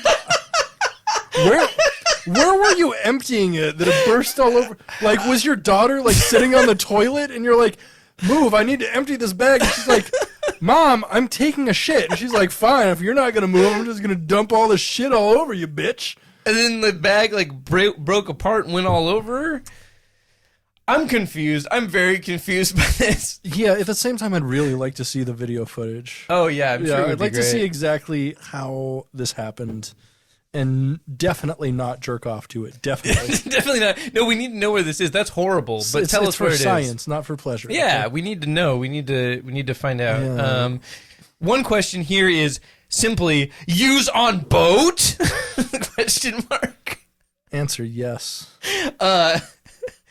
Regina M says, I guess you could. I bought it for our pontoon and it's great. Yeah, her pontoon and her poon, you know what yeah, I'm saying? oh yeah. Yeah. Her poon do be using that. So here's the one thing that I found fascinating about this. I know that pussy be pissing. Oh yeah. I know that pussy be pissing. In the bucket. Oh yeah. Yeah. In the bucket void, baby. You know what's actually amazing is in the question and answers for this like shit bucket, so many people asked, can you use this on a boat? Which I'm like, how is that a question? Like, why would you not be able to use a shit bucket on a boat? Like, what the fuck is happening? Like, why is that a question? Am I dumb? Like, am I the dummy? I don't get it. They know something you don't, Spencer. I mean, here's the thing, Spencer. What is the difference between a boat and a land? Like, the boat is just land that's in the water. Like, let me ask you a question here, Spencer. When was the last time you took a shit in a bucket on a boat? Never. I've never done that. I've never had the honor. So do you think you know everything there is to know about taking a shit in a bucket on a boat? No. So what makes you think you know better than these people? So checkmate, motherfucker. Okay, well, the only I guess so. Yeah, facts don't care about your feelings, Spencer. This is truth and logic hour over here. Yes, it is. So, lastly, but certainly not least, at least as far as the shit bucket stuff goes, we're gonna shine a spotlight on a special user named TVOic, who's probably the only downvoted person on all of Amazon reviews. Well, let's just say that they've been downvoted multiple times. Excellent. And there's a question here: when will it be back in stock? And TV Hoek responds, "Never, at the rate I destroy these things with my massive turds." Dude, that dude is so cool, honestly. So I thought he was cool. And then, again, question, why you have 2 in stock and you postponed my order till September? My order was for today and it was delayed till September and I had to cancel it? TV Hoek responds, "Likely because I have been destroying these with my massive turds. They can't keep up with my order either." I thought no, that makes him rule way more. I know, exactly. That just reinforces how cool he is. That's what I was saying. I thought he was cool, and now I know he's a god. Yeah. Legend in the scene. TV Hoek. Like, clearly. Legend in the shitting in a bucket on a boat scene. which I just like to call noise music. Oh, yeah. Whoa. So I've seen noise dudes where they, like, scream into a toilet before, but I've never seen noise dudes that generate noise based off of, like, bowel movements. And so that's pretty extreme. You know how there was the band I talked about that, like, used a, like, theremin that was based on body heat and electricity? Uh-huh. I'm sure you can rig a theremin to, like, respond to, like, the amount of weight or, like, heat in your poop. Oh, yeah. And that's what I'm talking about. Like, put a theremin at the bottom of one of these buckets. I mean, you could also do it. You could also, Britt, I'm going to lay something on you really heavy. You know what you could do? You get one of these shit buckets, right? Mm-hmm. So it's a 5-gallon bucket with a thing on top, and you could attach a bunch of contact mics to the outside of it, and then run those through a bunch of distortion pedals, and then you could literally go on stage and take a shit into the bucket. And then, a looper, obviously. So and then you loop the noise that you generate from taking a shit into a bucket on stage. Mm. You could do that, Britt. Society can't hold you back. You can do that, and that's cool. And I support that. Speaking of supporting that, we're actually going to showcase some voicemails that we have. Like we have voicemails, and we never talk about them. Yeah, we haven't listened to a voicemail in a while, even though we ask like every other episode. And we say, "Hey, leave us a voicemail." But, and they do sometimes. So yeah, they really do. Let's take a look at them. I don't think we can really look at sound, but if you insist. Hey, this is Dan, the rat pedal guy. Dan Morrison. I am calling to talk about Lost. You guys are saying that the last season is the only thing bad about it, and I would contend that everything after the first half of season 3 sucks. Yeah. But I love your podcast so much, and I'm so glad that you guys do it. You have been a bright spot in 2021. My 2 bright spots are getting engaged in this podcast. Oh, wow. It's been a slow year. But thank you so much for what you do, and I hope to see you out there sometime in Seattle, where you guys all wear Columbia and drive Volvos, as opposed to Portland, where I live, where we wear Columbia and drive slightly older Volvos. So thanks for doing what you do. Love you guys. Thanks, homie. Thank you so much, Dan Morrison. Thanks, buddy. Just quick correction. We wear Patagonia and Arc'teryx. North Face. And North Face North here. Face, yeah. Columbia is a little too basic bitch for us. A little too actually, basic. maybe sorry. not basic bitch enough. Maybe not. Yeah, I'm not actually sure the scaling on that one. Yeah, that might be difficult. Yeah, but you're definitely right about the newer Volvos. Yeah, 100%. Yeah, but Yeah, great to hear from you. We love that. Yeah, wait, I like. So no, so I get actually, it. I get the Lost hate. I get totally it. do agree with that. Except Jeff Fahey is Jeff amazing Fahey! in seasons 3 and 4. Fahey, Just so good, dude. Jeff Fahey. And so honestly, I'd say personally after season 4, I don't really like anything that much. So I like seasons 4 and 5, and like, here's the thing. I think that those are probably my favorite seasons of Lost, and they are as of right now. But it's been a long time since I've watched Lost, so it's hard to say. But I like those seasons because it felt to me, and like this is admittedly my own take on it, but it felt to me like as a viewer of that show, especially because I came in a little late on that show, and so I watched it all like after it aired. You binged. So I basically binged it all, and it felt to me at that point was like season 3. It felt like they were running out of ideas, and then like at the end of season 3, and then like because that whole thing where like Jack has to do surgery on Ben, and it's like all this like weird shit, and like I felt like season 4 it just started off with like much more exciting and interesting storytelling. And season 4 was like the short season. That was the really short one. Was that the one where they discover the village with like Ben in, or was that? No, that was season 2 or 3. I think it was season 3. Yeah. Okay. Oh, the village, right? Yeah, actually, the village where Ben lived and shit. Yeah. That actually, I think that the village is actually season 5. Was I it? don't know. I don't remember, man. It's been a long time since Like I watched the Lost. helicopter comes in 3, right? With Jeff Fahey and like the weird math dude and all that shit. Right. It's been a long time. It's been a fucking long time. Man, maybe we got to do a Lost podcast. I don't know. Let's not actually do that. Anyways, I like those seasons because season 4 felt like it was really strong in storytelling, and then season 5 is a time travel season. And I'm always a sucker for time travel. I'm sorry, I'm a basic bitch. Like, I'm a basic sci-fi bitch. I love fucking Back to the Future 2 is my favorite Back to the Future movie. Like, because it's the best one. It's the best one, and it's so like, good. Inarguably. But it's like, I love time travel. It's fucking tight, and that's why. And I thought that season 5, at least when I watched it, I thought it did a really good. It told a really good time travel story, and I thought that was fun. So that's my defense of that. But also, you can hate it. That's cool. Yeah, totally valid opinion. Completely valid. It's not an unimpeachable show. They obviously made some huge mistakes with the show. Tremendous mistakes. It is an immensely flawed experience. And so much of me wonders if J.J. Abrams would have stayed on as the showrunner past the first season, if it really would have succeeded or not. Oh, speaking of which, like one of the dudes that worked on seasons 4 and I think season 5 is a comic book writer that I really like. Interesting. That's another thing, and whose name escapes me right now. He's the guy that wrote Saga. That guy. Saga's great. Well, I don't know. He was I think he was not the showrunner on Lost, but he was like he was a writer. So Saga is one of those things I am incredibly surprised has not been adapted at this point. Yeah, because it's one of the best like sci-fi graphic novels out there. It's a really incredible story. Yeah. Anyways, moving on. Yeah, we got another message. We do. What's up, Bucketcast?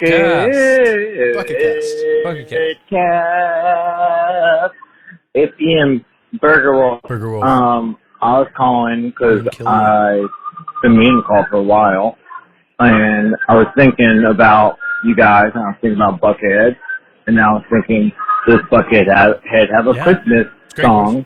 And then I Googled it instead of waiting to find out from you guys. But I guess he does, and he has a whole Christmas album, but it's not till like Q19, and it's a shame you guys aren't going to hit that till like way after Christmas. But the comments are pretty good. People are pretty excited about Christmas Buckethead. All right. Thanks. That's all I got. Yeah, that's actually really exciting. It's really good to look forward to Buckethead Christmas album. That's going to be super cool. Yeah. Although we're going to be doing it in like March. Yeah. Yep. Yeah. Cool. That's okay. We can have Christmas in March. Why don't we do a Christmas themed stream for that one? Yeah, we've had a Halloween in Christmas, so let's do Christmas in Easter or whatever. Why not? Like we'll wear Santa hats. You know what? It'll be great. Let's have a celebration for the birth of Jesus when on the celebration of the death for Jesus. I love that so much because Easter is always on a Sunday, so we got to release it on a Sunday anyway. Perfect. The day of our Lord. The day of our Lord Buckethead, where we release the Buckethead podcast. Yeah, absolutely. Every Sunday, for those who don't know, and if you don't know by now, fuck you. So a little bit more housekeeping here. We're going to do 2 more messages. The first one is a cut message from our Album of the Year podcast that I think it works better here. Yeah, I'm guessing this is going to be Orion's. Yeah. There's a space lizard in space, and the only good album ever released was the song It's Raining Men by the Weather Girls. Also, Tool sucks. I love you guys. Bye. I mean, we love you too. Thank you. Mostly agreed. Yeah. More so agreed on the Tool sucks. Yeah, but, for sure. It's Raining Men is an incredible banger. Yeah, it's pretty good. A gay anthem. It's for gay people. Some people think it might be for straight women because like women sing it. Those people are wrong. Yeah. It's for gay people. Mm-hmm. It's ours. Don't take it. Hands off, bitch. It's a banger song, though. It is. It's great. It's raining men. Hallelujah. It's raining men. Like, super fun. It's so fun to dance to. Like, yeah. I mean, every queer club goes off the fucking rails when they play that shit. And so they only usually play it like once a night because otherwise shit will get way too fucked. Yeah, that's true. Like, that's a really good point. Yeah. Okay, one more. Like the only thing gayer is like the trombone solo in I Will Survive. Oh yeah, it does have a trombone solo. Because trombone solos are the gayest thing you can possibly do musically. I mean, like playing the trombone is pretty gay because you're like jerking it off. Well, yeah, because that's why they call it like the rusty trombone when you're eating ass while like giving a jerk off, which is like a very gay thing to do. That's what I mean. It's a fun gay thing to do that every gay person should do. Because like if you've never like had like yourself being jerked off while someone's eating your butthole, like it's awesome. It's like all kinds of sensations, and it's something that makes you go. That was weird. You don't need to do that on this podcast. That's okay. Speaking of things you don't need to do on this podcast, we actually have a voicemail about that. Oh yeah, I know exactly what this is calling me out on. Y'all, I'm listening to the most recent episode. I just want to make sure that you tell Britain he cannot. No, don't do the young boner thing. That's all. I'll talk to you guys later. Bye. So I don't do the young boner thing. I just point out that young boners are important and special.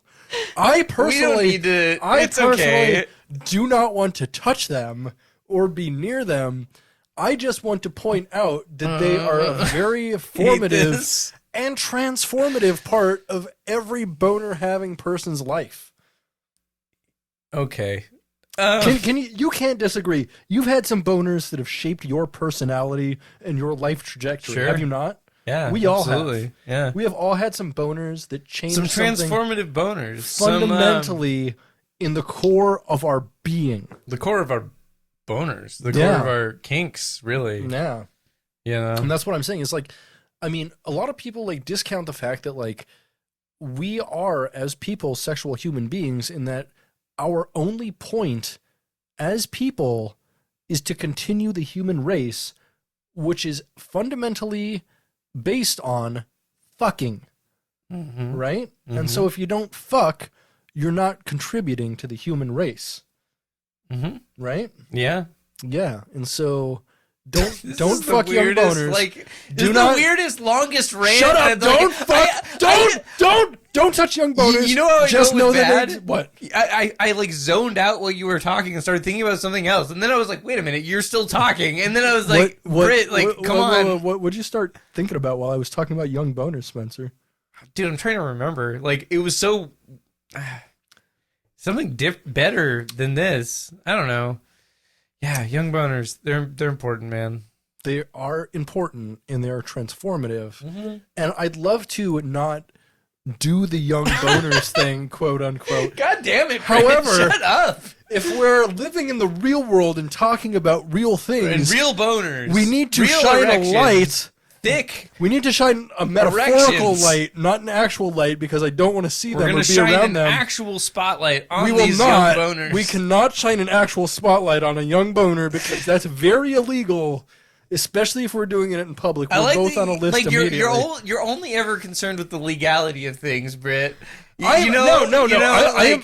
We talked about looking at porn in the library. Listen. No, I am first and foremost concerned with the spirituality of things, unless they are impeded upon by the legality of things. So that's why I'm saying, please understand the importance of young boners, but not physically ever. Not verbally ever, unless you're doing a podcast about it where you can give a lot of context and edit it into a way that doesn't necessarily make you sound like a sex offender.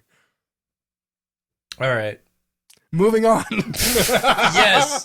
Moving on. If you would like to leave us a voicemail to have this kind of train wreck conversation around in the future, you can do that. You can call us at... There's a real derailment of young boners right here. It's Young Boner Amtrak, which is actually the Amtrak that Joe Biden used to ride home. Why are you hijacking this to talk about boners more? It's about me. This message is about me entirely. You're having a moment. You're having a moment. You're trying to hijack my young boner conversation. Well, if you'd like to be a part of something like this, you can do that by calling us at 425-310-2416. Once again, that's 425-310-2416.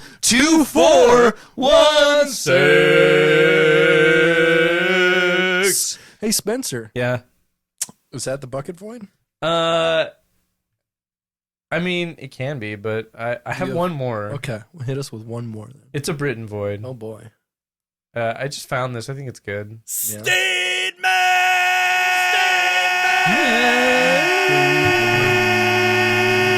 from the Britain void.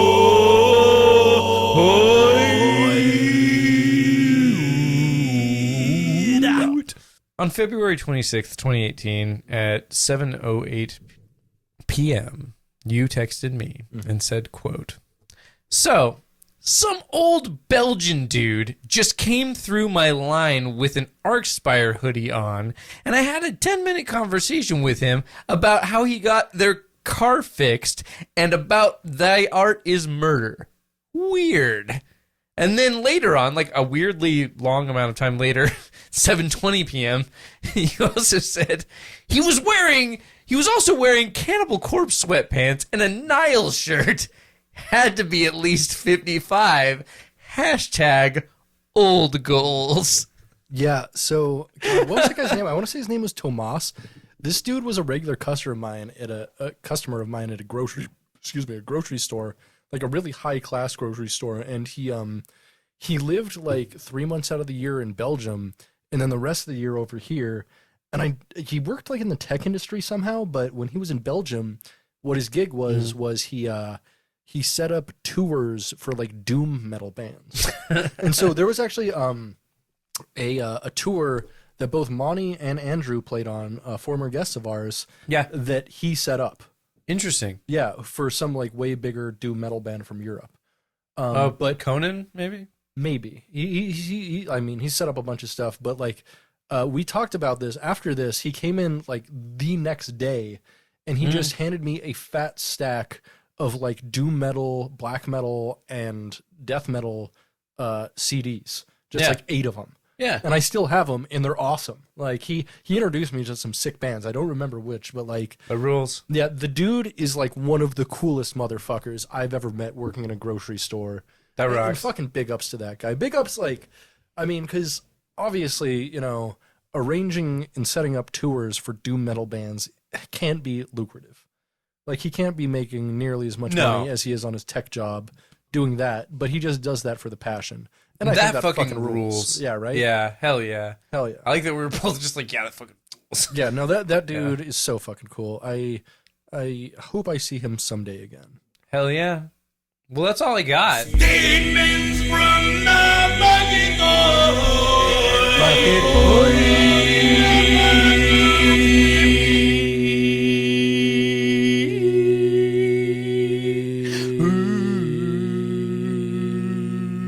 Hey, Spenser, what do you got to recommend to me this week? Oh, dude, I got a really embarrassing one. What's that? Oh, man. Okay, well, I have 2. The first recommendation is for you. when you're editing this episode. Okay. Let it be a little long. Okay. Just let it be a little long. It's the end of the year. We're celebrating. We're talking for a long time about things. I'll only cut out my mistakes then. That sounds great. No, for reals though. I have one recommendation, and I cannot believe I'm recommending this. Yeah. But I have encountered a certain piece of media recently that has been a bit engrossing. I have become incredibly engrossed in a certain piece of media, and Neon Genesis Evangelion. it is not. Well, it is not that. No, that's a great question, or that's a great suggestion. This is embarrassing for me. I'm on record. I don't like anime shit. I don't dig it. But Castlevania? I am absolutely enthralled by I think it was released last year, I'm not sure, but by the Final Fantasy VII remake. Oh yeah. Final Fantasy VII Remake's awesome, dude. So I've been playing that game. I'm currently about 20 hours into it. Yeah. No, I mean it's honestly oddly You're taking over my recommendation. Yeah. Hold on. Fine. Let me state my case. Yeah. And I got you. Check this out. I gave it a shot. Even though, look, I played Final Fantasy games before. Yeah. They've been okay. I kind of liked Final Fantasy X, but like I'm not a huge fan. I didn't get super into it. That's fine. But here's the thing. I gave this a shot, and it's really good. It is a very well-designed game, and it's super fun, and it's super engaging, and even like the dumb anime bullshit is like tolerable because the music is fucking credible. Yeah. Every different area has a new theme, and it's like a 7-minute song that's incredible. And like it's like, dude, it is like unbelievable. Like the level of like money that must have been put into this.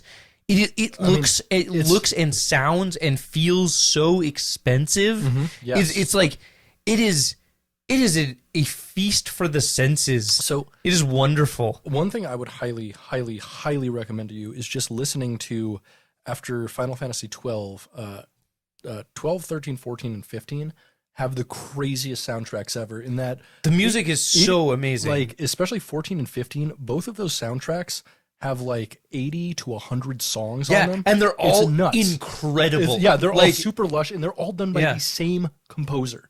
One guy doing all of it, which blows me the fuck away. Yeah, like the soundtrack for the 7 remake is just like so immense. And like it really adds a level of richness to the experience. Like that's one thing that I feel like Western games like really don't often nail in the same way is the sense that like is the breadth of music. Like I'm not saying that music in Western games is bad. It's not. It's great. But there's usually less music, less themes than like Japanese games, especially like the expensive end of like Japanese games. Yes. And I just think that that's an interesting thing to focus on, and like it's really impressive.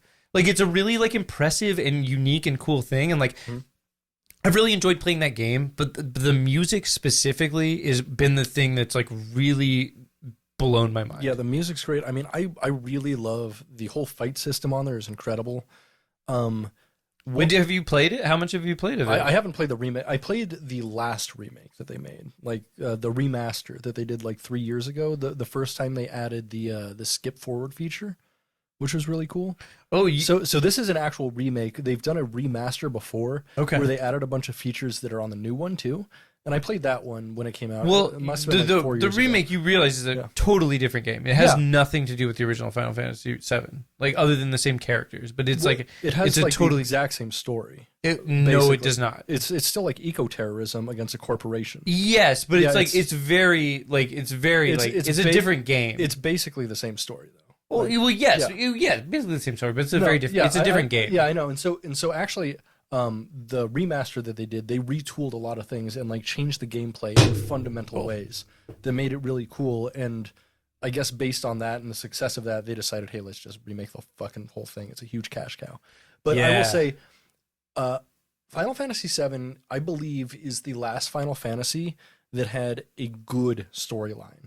Well, so hold on a second. Yeah. Like this, what I'm saying about the remake does not apply to the original. This is not a remaster of the original. It's like a totally different game. Right. Like but it's like, I mean, it's still like, because like I've played the original Final Fantasy VII and I do not like that game. interesting. Like I did not enjoy that game at all. Did you play the remaster?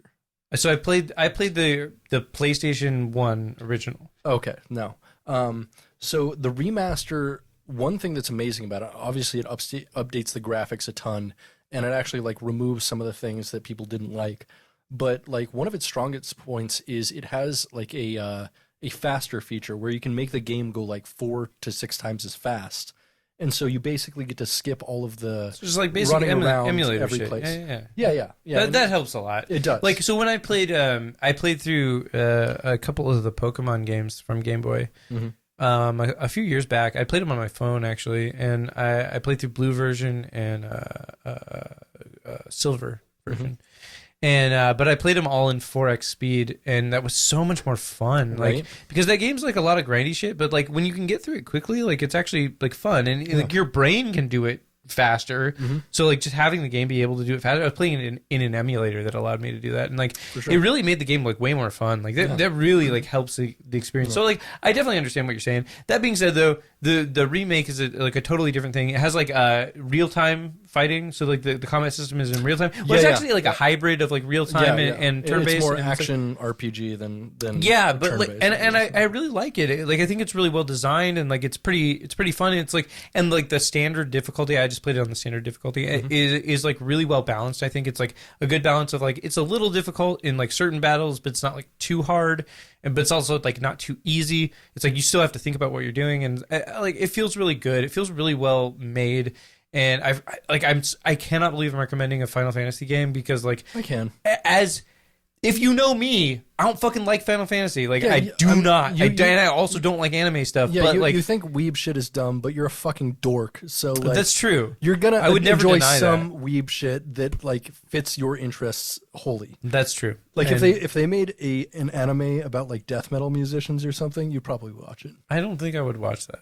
I think you would. I don't think I would. I bet you would. I don't think I would. All right, we'll see. Whatever. We'll see. Yeah. I'll make Brit, what you got to recommend me? The Witcher season 2. I mean, The Witcher seasons 1 and 2. It's the best fantasy, Bro. It's the best fantasy thing I've watched since Lord of the Rings extended editions. It's so good. The production's incredible. Henry Cavill Geralt is the most perfect casting decision that's ever happened. He brings more to the role than the video games ever did. And I feel like the world building they do is actually, even though the game is incredibly dense and like you can pull it out to be like a 300-hour game. Like there's so much in that game. Mm-hmm. I feel like the world building they do in the show is more lush than that and gives you a much better sense of the world in which they exist and why they have to exist in the ways that they do.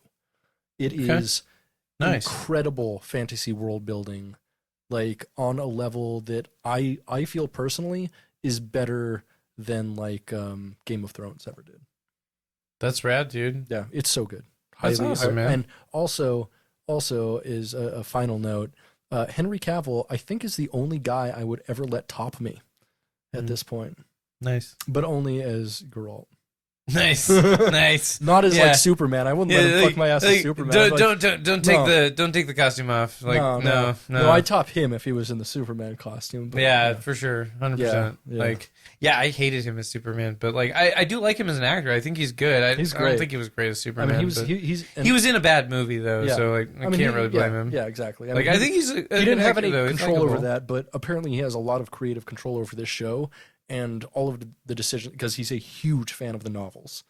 And like he just plays it so well. I think it's great. Like so I've only watched 5 episodes of the first season of that show, and like I do like him a lot. Like I think his performance is great. It's definitely like likable, but I cannot get into the show. It's so boring. Like I can't. Okay. Two things about the first 5 episodes of the first season. I know that's incredibly limited. That is super limited. But like, here's the thing. 2 things. Firstly, I've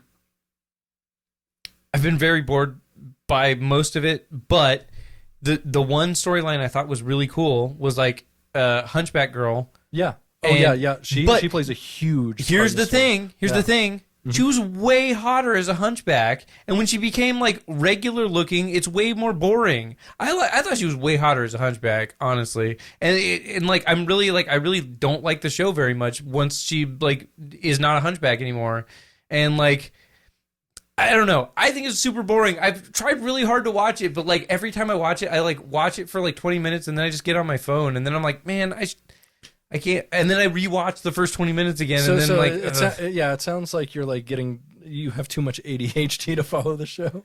Well, I don't have that problem with other shows. It's just like this one I think is really boring. I don't know. I don't know. I'm gonna keep trying at it. I'm gonna keep trying. I'm not hating because I believe you. It gets progressively better and better. Like okay, it's just it's a good ass show. All right, straight up ass show. Great show. And I mean, look at the ratings for it.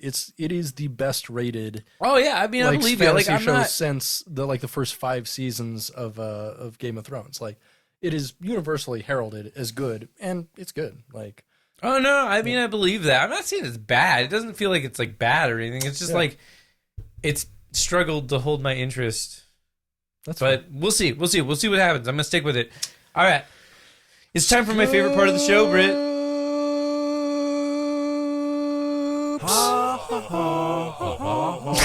God damn it. Bucket joke. Bucket joke. Bucket joke. I don't know who this Evan guy is, but a whole bunch of weebs seem to like him. Have you heard of this guy? No. Evangelion? It's a joke that works even on me. Good job. Cormac McCarthy walks into a bar and orders a shot. After checking his ID, the bartender says, "Holy shit, I love your writing.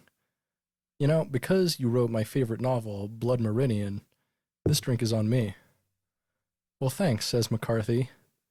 "In that case, could I get a beer and one for the road?"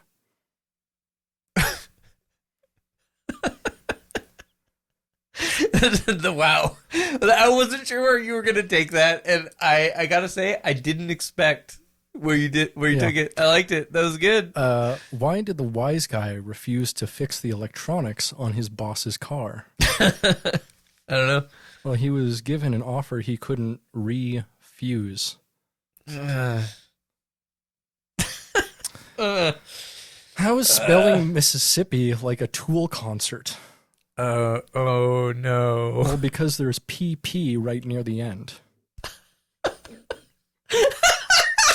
a better joke than I expected. I love that. When you think about it, the best escape rooms are run by the United States prison system. Loved it. How does a little person say hello? How? A microwave. Why did that take me a while? I don't know. What do you call the solid vaginal discharge that comes out of famed actress Reese Witherspoon's pussy? What? Reese's Pieces.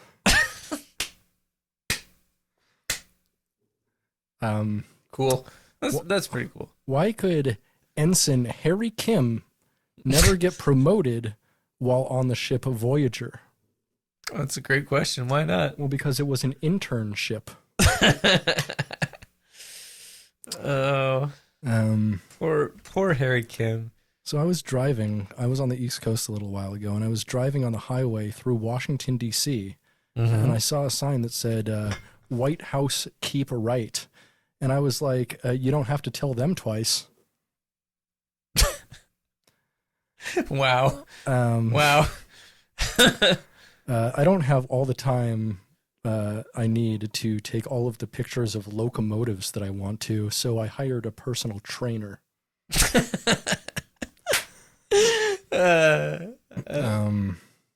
Guess who's back in the atmosphere? Drops of Jupiter. Shut up. The only hard part about working for yourself is the boss is an asshole. That's true. Yeah, but yeah. When I do work for myself, I'm a big piece of shit. Yeah. So I went on a date the other day with first time with a deaf and blind girl. Blind melon? No, just deaf and blind girl like Helen Keller. Yeah. Thankfully, my herpes sores spell harder in Braille.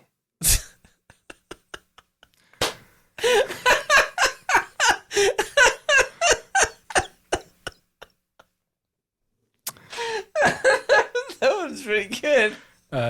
Two cannibals are eating Pete Davidson. One turns to the other and asks, "Does this taste funny to you?" And the other says, "No, it doesn't. Not at all." Bucket joke. Oh, hey, we did it. We're here. We fucking did it. We're here. We made it to the end of the show. Britt, where can we follow you on the internet? You can find me at Dog Vorbis on most socials, or just hit us up at a Bucketcast, like on anything, and say hello. Start a conversation. Say what you like about the show or what you hate about Spenser. Not me. That'll hurt my feelings. I can deal with Spenser hate, though. Yeah, that's chill. Like, don't show me that. I don't need that shit. No, it's yeah. Like, my mental health probably can't handle it. That's so fine. It's fine. I shield you from all the numerous hate mails we get about you, Spenser. I'm sure. It's like, why does he keep burping? What is happening? Yeah. Like, why don't you cut that out of the podcast? At this point, you're just burps and clears throat guy. Yeah, basically. Like, those are the only two things. Those are the only two facets of my personality that define me, if I'm being honest. I don't disagree, yeah. Yeah, anyways, you can follow me if you wanted to on the internet at Spenser.zone. That's Spenser with an S, not a C. Yeah, it's two. Like Spenser for Hire, not Spenser's Gifts. The fucking Instagram keeps telling me they're going to delete my account, so, like, that might happen. That sucks. Like, but we'll see. So here's the deal. If that happens, you need to just start a brand new account with a totally different name, and it all has to be like animated pictures, and it'll be called Spenser's Gifts. I hate that so much. Spenser's Gifts is hilarious. You know that's funny. That is actually kind of funny. That's actually not the worst idea, it's pretty funny. It's going to grow on you. Looking forward to Spenser's Gifts. I hate that. And a big shout out to our Patreon supporters in the $5 tier. Dylan Lance, Dan Morrison, and Ian Killia. Thank you so much. You help make this show possible. For as little as $2 a month, you get access to all of our bonus episodes and everything. So go check us out on Patreon. Anyway, this has been Britton. And this has been Spenser. You've been listening to Gettin' Head, a Bucketcast. Stay greasy, Bucketheads. Namaste.